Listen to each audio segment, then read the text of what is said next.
চ্যানেলে তোমাদের সবাইকে জানাই স্বাগত।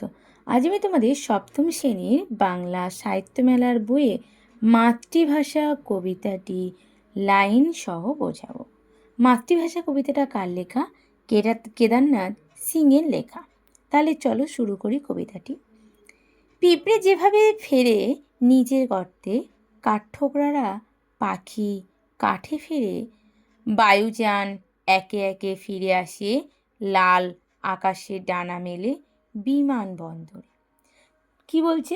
বলছে পিঁপড়ে চলে সারি দিয়ে নিজেদের গর্তের খোঁজে, কাঠঠোকরা পাখি গাছের গায়ে অবিরাম ঠুকরে ঠুকরে নিজের বাসা তৈরি করে।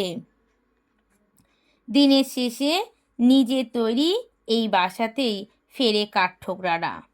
দিন শেষে সূর্যাস্তের সময় আকাশের যখন লাল রং ধরে, তখন আকাশে বায়ু যেন তার ডানা মেলে যায় বিমানবন্দরে।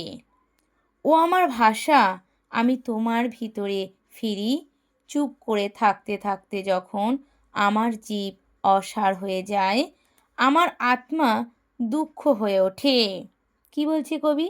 কবি চান এভাবেই তিনিও যেন কর্মক্লান্ত দিনের শেষে তার পরম প্রিয় আশ্রয়স্থল মাতৃভাষার কাছে ফিরে আসতে পারেন।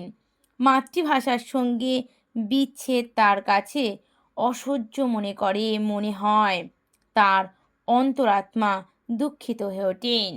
কবিতার নিজের মনোভাব এই কবিতায় ব্যক্ত করেছেন। তোমাদের এটাই আজকের কবিতা। যদি তোমাদের কবিতাটা ভালো লেগে থাকে, একটা সাবস্ক্রাইব, লাইক আর অনেক অনেক করে শেয়ার করবে।